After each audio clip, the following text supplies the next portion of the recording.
오늘 하나님의 말씀 여호수아서 1장 10절에서 11절 두 절만 보겠습니다. 여호수아서 1장 10절에서 11절까지 말씀 제가 읽어드리도록 하겠습니다. 이에 여호수아가 그 백성의 관리들에게 명령하여 이르되 진중에 두루 다니며 그 백성에게 명령하여 이르기를 양식을 준비하라. 사흘 안에 너희가 이 요단을 건너 너희의 하나님 여호와께서 너희에게 주사 차지하게 하시는 땅을 차지하기 위하여 들어갈 것임이니라 하라. 아멘.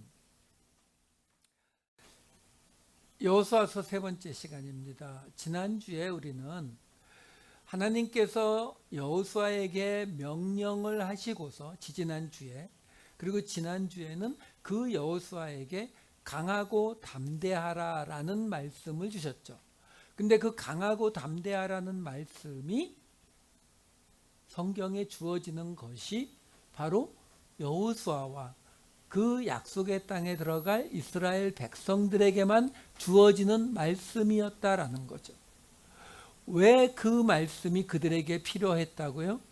들어가는 그 하나님의 말씀이 강하고 담대해야 되는 이유를 뭐라고 두 가지를 말씀하시잖아요. 하나는 너희가 그 땅을 들어가서 차지하기 위해서 강하고 담대해야 되고, 또 하나는 율법을 지키기 위해서.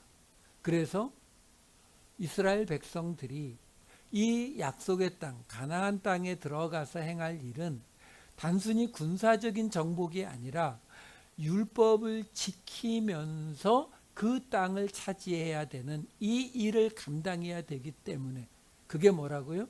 정복하지만 다스리지 않는, 그렇죠? 그 모습, 섬기는 모습, 그게 지지난주에 나왔던 바로 발바닥으로 그 땅을 밟아서 그 땅을 하나님 앞에 정결한 땅으로 만드는 것.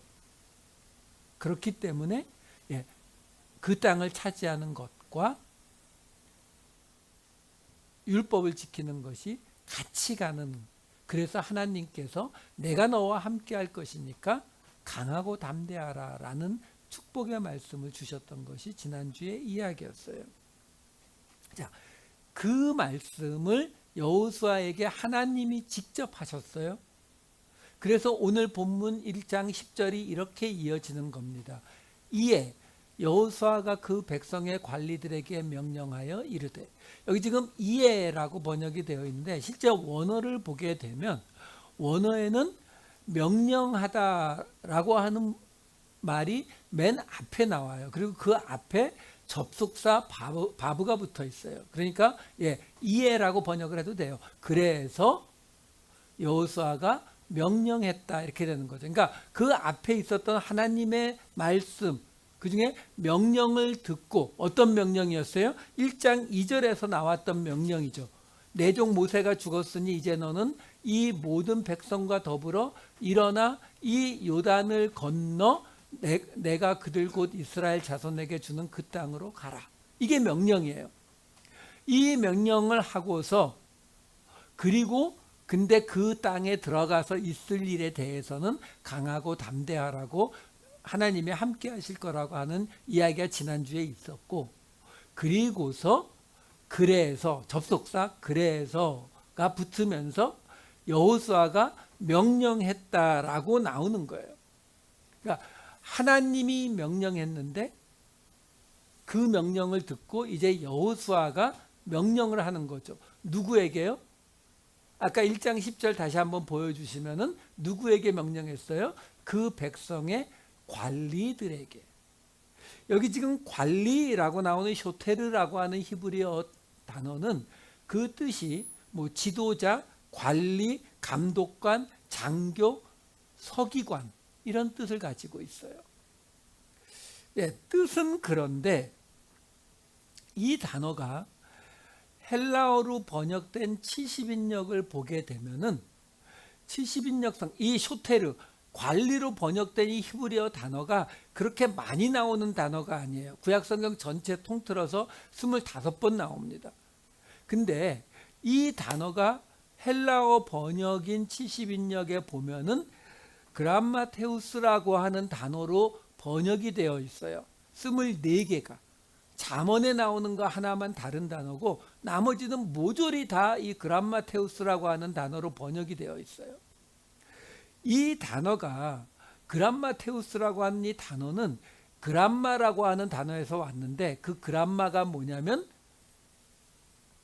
쓰여진 것, 기록이라는 뜻이에요. 그러니까 쓰여진 것이니까 기록 또는 문서 또는 책.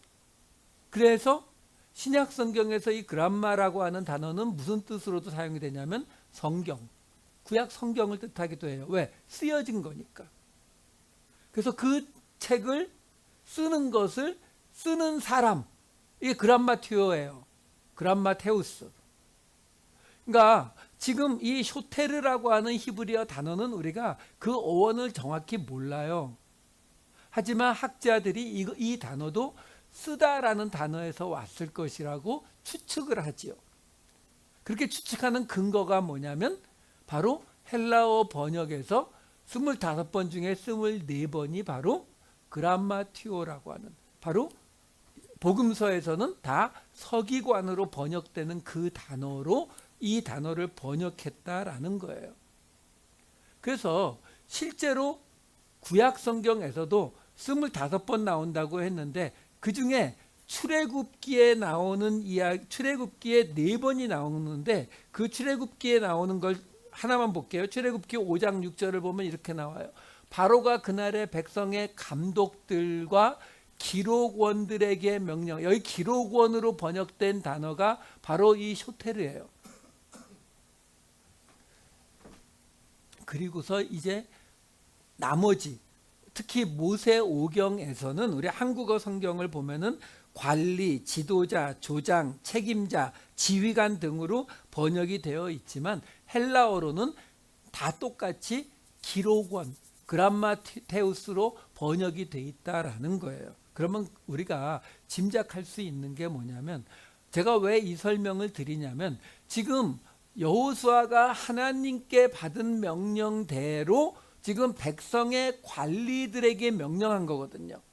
하나님이 여호수아에게 명령 짜바 했는데 히브리어로 짜바라는 단어거든요. 근데 여호수아도 똑같이 백성의 관리들에게 짜바 한 거예요. 명령한 거예요. 똑같은 걸. 근데 이 사람들이 우리는 관리 또는 지도자 또는 어떤 지휘관 여러 가지로 번역을 하지만 헬라어 번역을 보게 되면 쓰다라는 단어에서 와서 서기관의 의미를 가지고 있기 때문에 이 사람들은 우리가 생각하는 무슨 장교나 또는 지도자, 각 지파의 높은 사람 이 개념보다는 뭔진 모르지만 쓰는 일, 기록하고 쓰는 일에 관련된 사람이다라는 것을 우리가 알 수가 있어요. 우리가 그렇게 짐작하는 게 뭐냐면 이 쇼테르라고 하는 단어가 나오는 곳을 모세오경 안에서 보게 되면 예를 들어서 민수기 11장 16절에는 이런 구절이 나와요. 여호와께서 모세에게 이르시되 이스라엘 노인 중에, 이건 나이 많은 사람을 말해요. 내가 알기로 백성의 장로와 자켄 지도자, 이 단어가 쇼텔이에요. 바로 이 그람마티오스로 번역이 되는 단어. 그 70명을 모아서 하나님 앞에 나오라고 하는 대목이거든요. 근데 여기 지금 백성의 장로와 지도자가 될 만한 자 70명을 꼽는데 그 사람을 누구 중에서 뽑는다고 나와요? 노인들 중에서. 이건 그냥 나이가 많은 사람이에요. 자켄이라는 단어니까. 그 말은 이 사람들은 건장한 젊은 사람이거나 똑똑하거나 뭐 이런 사람들이 아니라는 거예요. 근데 그 사람들을 뽑아서 어떻게 했어요? 민수기 11장 17, 25절만 볼게요. 내가 강림하여 거기서 너와 말하고 내게 임한 영을 그들에게도 임하게 하리니 그들이 너와 함께 백성의 짐을 담당하고 너 혼자 담당하지 아니하리라. 여호와께서 구름 가운데 강림하사 모세에게 말씀하시고 그에게 임한 영을 70 장로에게도 임하게 하시니 영이 임하신 때에 그들이 예언을 하다가 다시는 하지 아니하였더라. 그 사람들, 노인들 중에서 뽑은 장로와 쇼테르, 이 쇼테르라고 하는 이 사람, 지금 관리로 번역이 된 이 사람들이 70인 뽑힌 사람들인데 이 사람들에게 처음 했던 일이 뭐냐면 모세에게 임했던 그 하나님의 영이 그들에게 임해서 예언을 하게 했다는 거예요.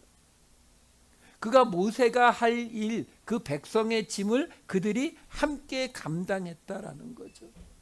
그러니까 이 사람들이 예언을 했다. 예언이 뭐예요? 하나님의 말씀을 받아서 전하는 거예요. 그러니까 이 쇼테르라고 하는 사람들은 그냥 뭐 쉽게 말해서 몸으로 때우거나 전쟁을 나가서 싸우든지 뭐 어떤 일을 감당하든지 이런 것보다는, 왜? 노인들이니까. 그게 아니라 하나님의 말씀과 관련된 일을 하는 사람들에 가깝다라는 거예요. 자, 그 이야기를 신명기로 들어가 보면 조금 더 클리어해집니다. 신명기 1장 15, 16절을 보면 이렇게 나와요. 내가 너희 지파의 수령으로 지혜가 있고 인정받는 자들을 취하여 너희의 수령을 삼되 곧 각 지파를 따라 천부장과 백부장과 50부장과 10부장과 조장을 삼고, 이렇게 보게 되면은 마치 10부장보다 밑에 있는 사람이 조장인 것 같지만, 제가 밑에 세번역을 삼아놨어요. 세번역 맨 끝부분을 보시면은 백부장과 50부장과 10부장으로 삼았고 각 지파의 지도자 쇼테르로 삼았습니다. 이렇게 되는 거고요. 이 신명기 1장 16절을 보시면 내가 그때에 너희의 재판장들에게 명하여 이르기를 너희가 너희 형제 중에서 송사를 들을 때에 쌍방간에 공정히 판결할 것이며 그들 중에 있는 타국인에게도 그리할 것이라. 지금요, 각 지파의 수령을 뽑아서 10부장, 50부장, 100부장, 1000부장을 뽑는데 그 사람들 뽑고 각 지파의 지도자라고 말할 때 그 조장이라고 번역이 되어 있지만 이 사람들을 쇼테르라고 불렀다고요. 근데 신명기 1장 16절을 보면은 그때에 너희의 재판장들에게 명하여 이르기를 이러고 나오거든요. 그럼 지금 50부장, 10부장 하는 그리고 쇼테르, 조장이라고 하는 사람과 재판장이라고 하는 사람이 이게 지금 정확하게 구별이 잘 안 되잖아요. 그게 신명기 16장 18절에 가면 좀 더 뚜렷해요. 내 하나님 여호와께서 내게 주시는 각 성에서 내 지파를 따라 재판장들과 지도자, 이게 쇼테르예요. 지도자들을 둘 것이요 그들은 공의로 백성을 재판할 것이니라. 그러니까 지금 이 쇼테르, 여호수아가 명령한 그 백성의 관리라고 하는 사람은 그냥 어떤 관리를 말하고 있는 것이 아니라 노인들 중에서 뽑힌, 그래서 그 기원은 하나님의 영을 받아서 하나님의 말씀을 전하는 역할을 했고, 그리고 지금 이 신명기로 넘어와서는 어떤 역할을 한다고요? 재판장과 함께 백성을 재판하는 일을 이 사람들이 감당하는 사람들이었다라는 거예요. 한 군데만 더 볼게요. 신명기 31장 28절. 너희 지파 모든 장로와 관리, 쇼테르들을 내 앞에 모으라. 내가 이 말씀을 그들의 귀에 들려주고 그들에게 하늘과 땅을 증거로 삼으리라. 이게 지금 무슨 장면이냐면요, 모세가 이제 죽기 직전에 그동안 하나님 앞에 받았던 모든 말씀을 책으로 써서 그 책을 남기면서 한 이야기예요. 바로 앞에 있는 신명기 31장 24에서 26절을 읽어드릴게요. 모세가 이 율법의 말씀을 다 책에 써서 마친 후에 모세가 여호와의 언약궤를 메는 레위 사람에게 명령하여 이르되 이 율법책을 가져다가 너희 하나님 여호와의 언약궤 곁에 두어 너희에게 증거가 되게 하라.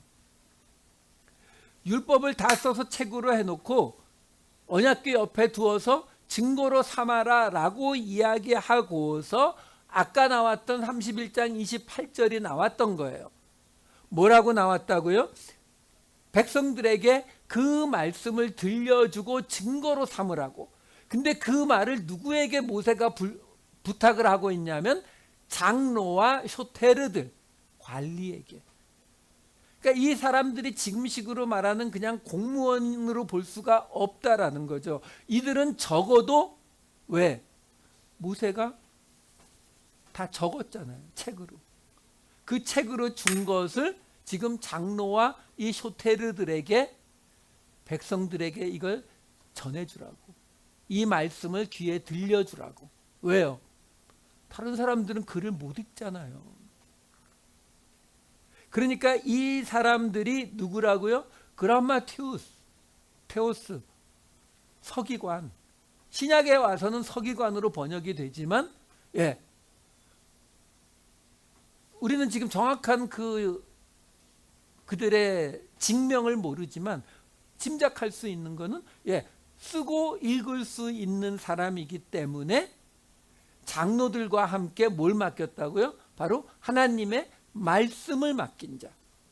그래서 그 기원이 하나님의 영을 받아서 예언했던 자들인데, 이제는 모세가 책을 썼으니까 그 책을 읽고 그리고 사람들에게 귀에 들려줄 수 있는 사람들을 여기서 지금 관리라고 지금 번역을 했다라는 거예요.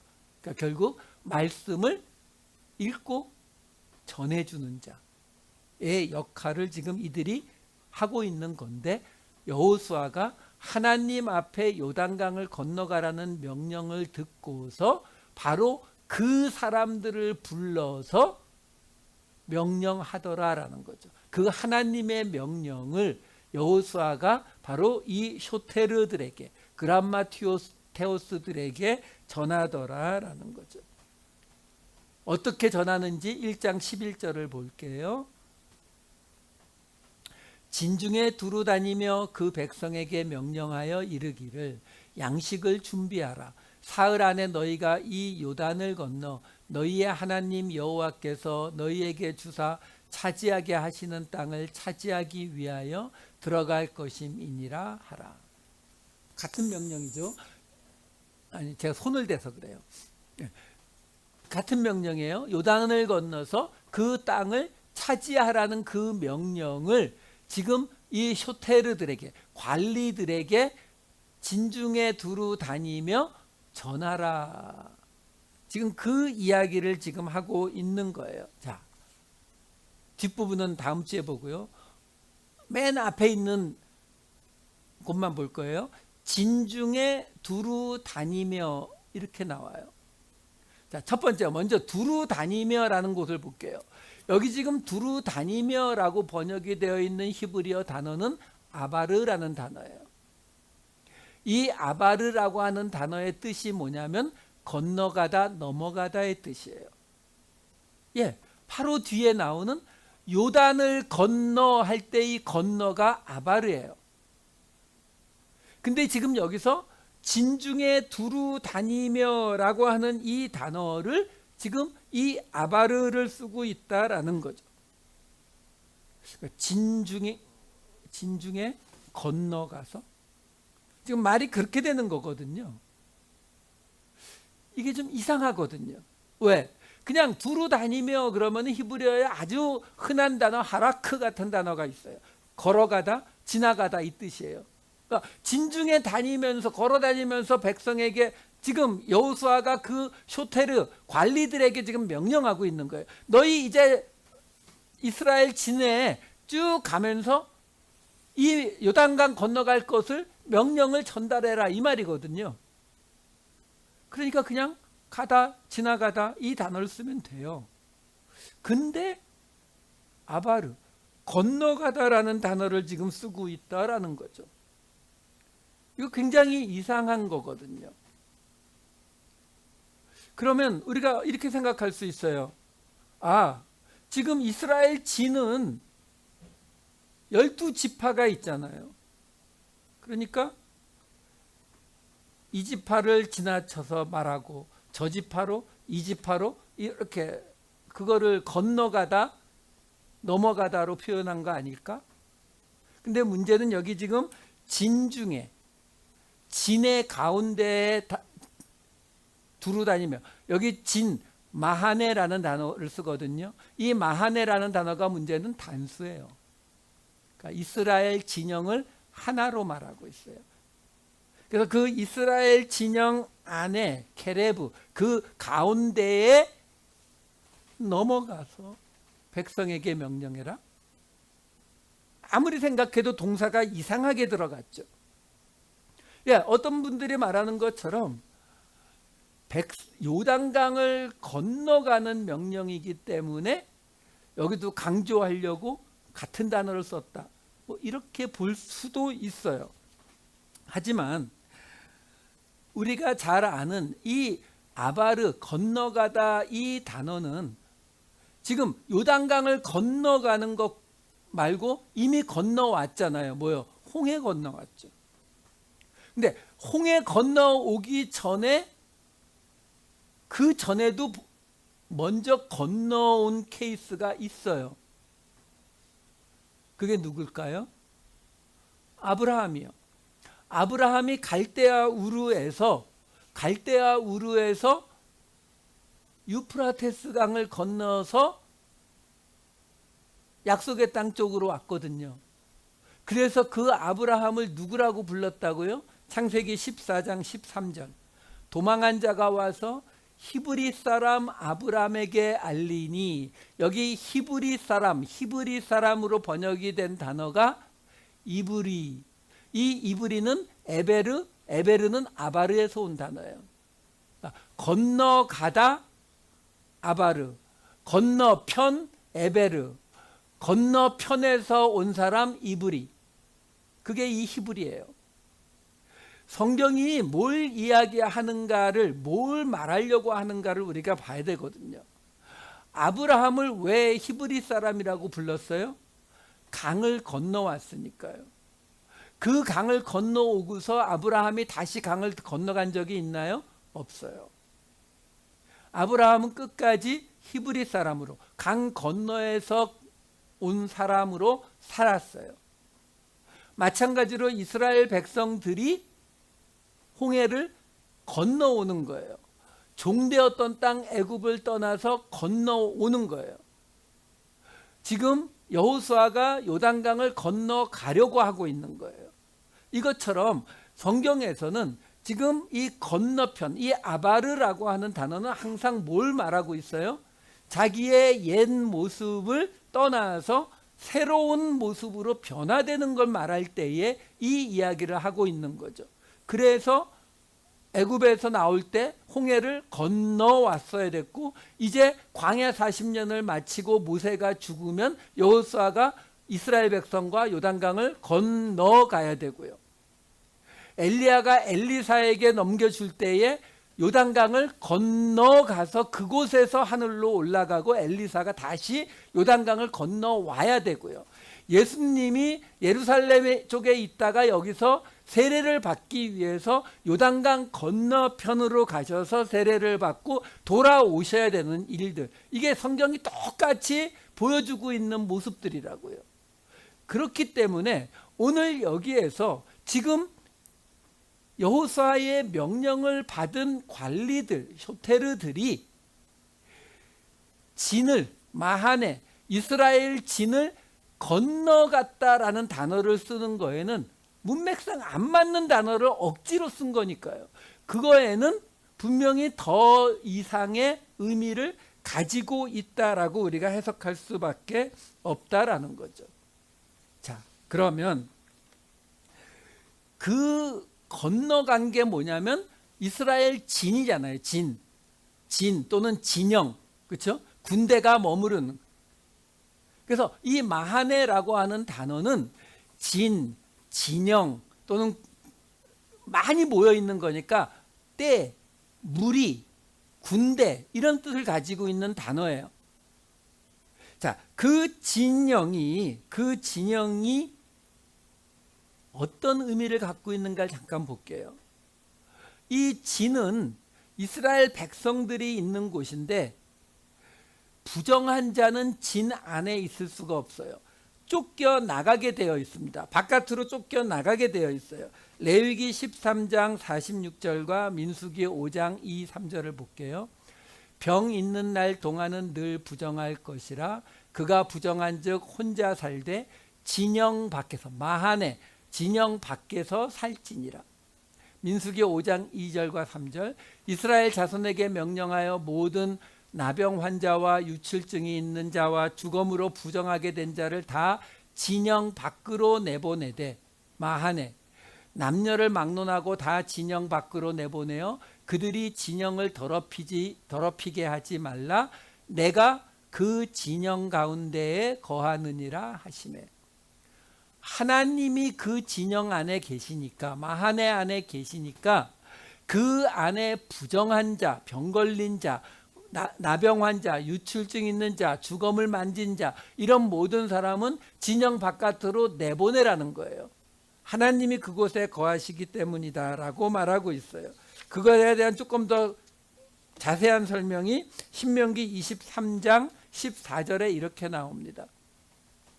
이는 내 하나님 여호와께서 너를 구원하시고 적군을 내게 넘기시려고 내 진영 중에 행하심이라. 그러므로 내 진영을 거룩히 하라. 그리하면 내게서 불결한 것을 보시지 않으므로 너를 떠나지 아니하시리라.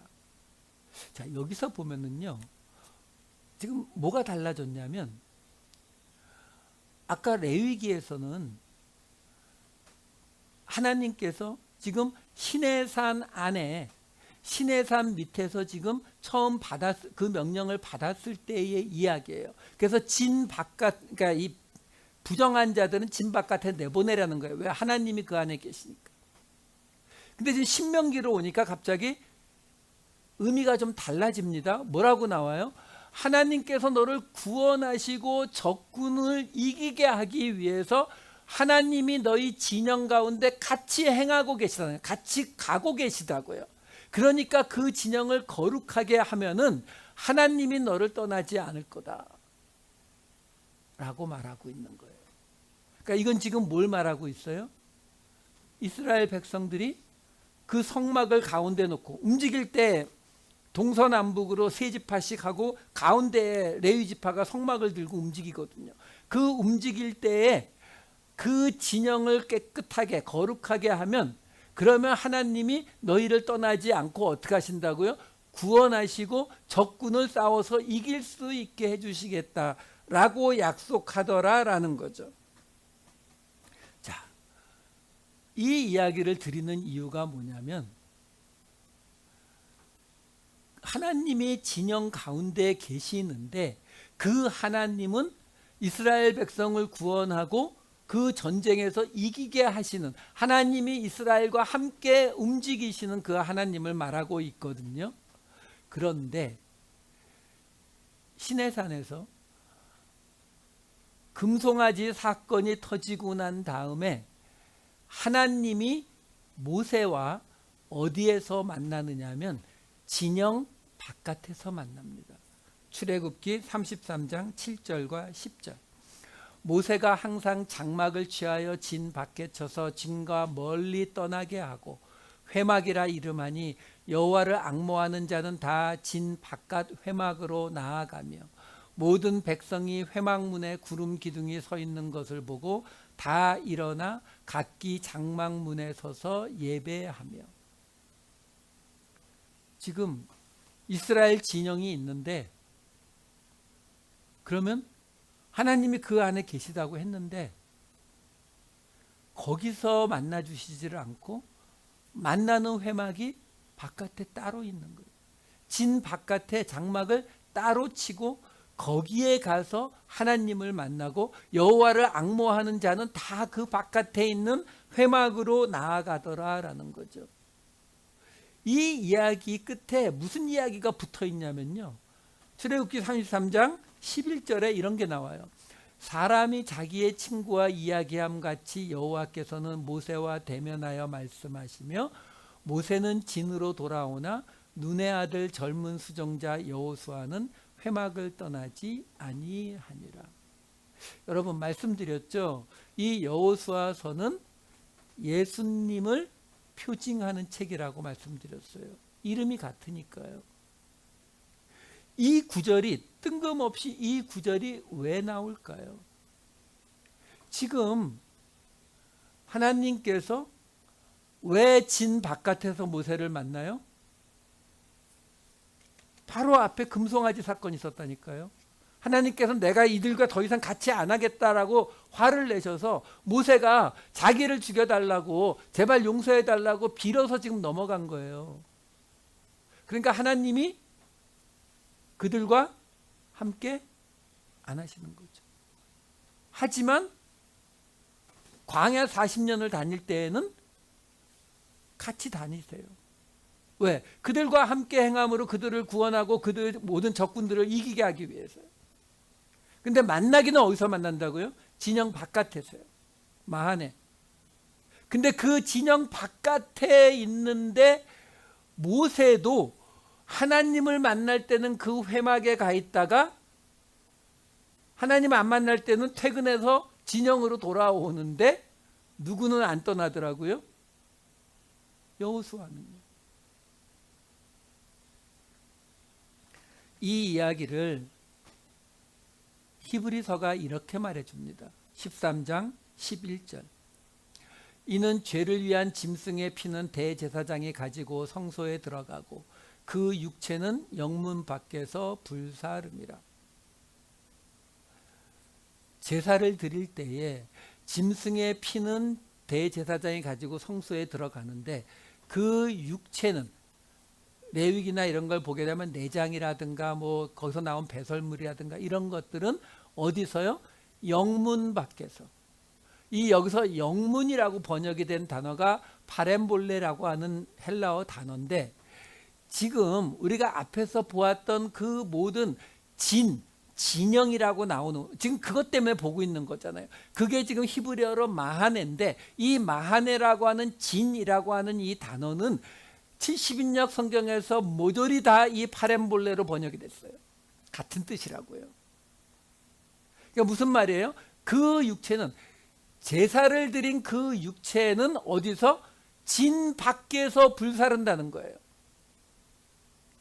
그 진 밖에서 불사르는 것 때문에 우리가 신약에 보게 되면은 스데반도 바울도 그리고 예수님의 방문했던 마을에서도 항상 그들을 죽이기 위해서 바깥으로 내쫓는 모습을 우리가 볼 수 있어요.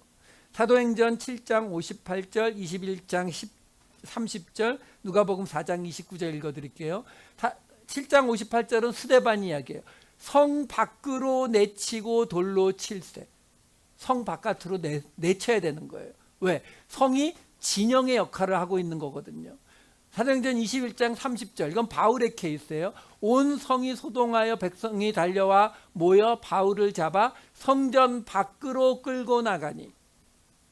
그리고 누가복음 4장 29절 일어나 예수님 케이스예요. 동네 밖으로 쫓아내어 그 동네가 건설된 산 낭떠러지까지 끌고 가서 밀쳐 떨어뜨리고자 하되 셋 다 죽이려고 하니까 성 안에서 할 수가 없는 거예요. 마을 안에서 할 수가 없는 거예요. 다 바깥으로 내보내는 이유가 바로 아까 우리가 맨 처음에 보았던 레위기와 민수기에 나오는 것처럼 부정한 것들 시체와 관련된 이런 모든 것들은 진영 안에 둘 수가 없거든요. 바깥에 두어야 된다고요. 그래서 그 바깥으로 내보내서 죽이는 이런 일이 벌어지는 것인데 근데 실제로는 그 진영 안에서 하나님이 이스라엘을 만나 주시는 게 아니라 어디서 만난다고요? 바깥에서요. 그래서 히브리서에서 아까 뭐라고 나왔어요? 제사를 드릴 때에 피는 성소로 들어가지만 그 육체는 진영 바깥에서 파렘볼레, 마하네 그 진영 바깥에서 불에 태워진다고 했잖아요. 그래서 그게 13장 11절이었는데 13장 12절에 이렇게 이어지는 거예요. 네. 그러므로 예수도 자기 피로써 백성을 거룩하게 하려고 성문 밖에서 고난을 받으셨느니라. 무슨 말이에요? 예수님이 성문 밖 골고다에서 고난받고 죽임을 당한 그 사건을 지금 히브리서는 뭐라고 말하고 있다고요? 제사 드릴 때에 그 짐승에게서 나온 버려지는 것들을 성문 밖에서 불태운 것처럼 그렇게 했다라는 거죠. 그래서 그 다음에 어떻게 된다고요? 13장 13절 그런즉 우리도 그의 치욕을 짊어지고 영문, 파렘볼레, 마하네, 진 밖으로 그에게 나아가자. 그러니까 그 진 밖에, 진영 바깥에 뭐가 있다고요? 거기는 더러운 거 태우는 곳이라니까요. 제사 드리고 남은 쓰레기를 태우는 곳이라니까요. 근데 거기서 예수님이 죽었다고요. 그러니까 지금 히브리서는 뭐라고 말해요? 진영 바깥에 누가 계시다고요? 여호수아가 거기 있다니까요. 예수가 거기 있다고요. 그러니까 영문 밖으로 그에게 나아가자라고 말하잖아요. 왜 진영 바깥에 있다고요? 거기서 하나님이 만나셨잖아요, 모세를. 지금 그 이야기를 여기서 해주고 있는 거예요. 지금 이 여호수아 당시에 그 사람들이 이 말씀의 뜻대로 어떻게 행동했는지는 나오지 않으니까 우리는 알지 못해요. 근데 지금 이 여호수아서를 쓴 사람은 분명히 뭘 얘기하고 있어요? 여호수아가 그 관리들, 쇼테르들에게 명령해서 뭐라고 명령하냐면 진 가운데를 건너가서 진 가운데를 가로질러 넘어가서 강을 건너가서 홍해를 요단을 건너가서 이 명령을 전하라는 거예요. 진을 가로질러 건너가면 뭐예요? 진 바깥으로 나가는 거죠. 진 바깥으로 나가면 뭐가 있다고요? 하나님이 계시니까. 대신 거기 뭐가 있어요? 수치, 치욕, 더러움. 그들이 글로 나갈 수 있는 이유가 뭐예요? 그들이 말씀을 맡은 자였으니까요.